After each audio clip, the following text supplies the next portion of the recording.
कहा जाता है कि महादेव एक बार इंद्र की किसी चाल पर अत्यंत क्रोधित हो गए थे।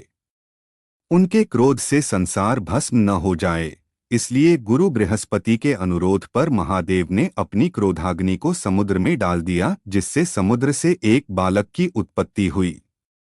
बच्चे के रोने की आवाज इतनी तेज थी कि उसे सुनकर संपूर्ण संसार बहरा हो गया। उस बालक की रोने की आवाज सुनकर ब्रह्मा जी भी समुद्र के पास पहुंचे और उन्होंने उसे गोद में उठा लिया।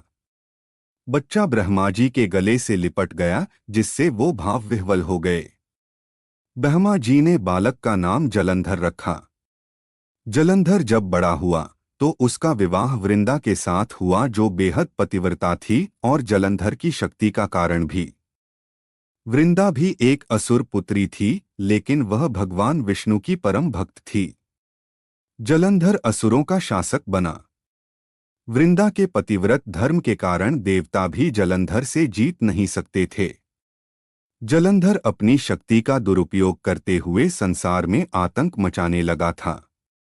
वह देवताओं की पत्नियों को भी सताने लगा था, जिसमें भगवान विष्णु की पत्नी देवी लक्ष्मी भी थी। जलंधर का आतंक दिनोंदिन बढ़ता ही गया। अब वह पार्वती जी को अपने अधीन करना चाहता था। इस कारण शिवजी उस पर अत्यंत क्रोधित हो गए और दोनों के बीच भयंकर युद्ध होने लगा।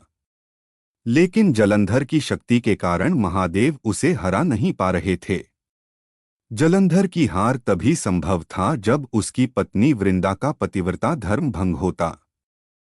वृंदा का पतिव्रता धर्म भ्रष्ट करने भगवान विष्णु जलंधर का रूप धारण कर वृंदा के पास पहुंचे। वृंदा को लगा कि ये जलंधर है और वह भगवान विष्णु संग पति जलंधर जैसा व्यवहार करने लगी।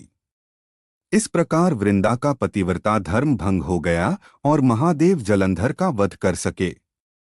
भगवान विष्णु द्वारा पतिव्रता धर्म भ्रष्ट होने के कारण वृंदा ने आत्मदाह कर लिया और उसकी राख के ऊपर तुलसी पौधे का जन्म हुआ।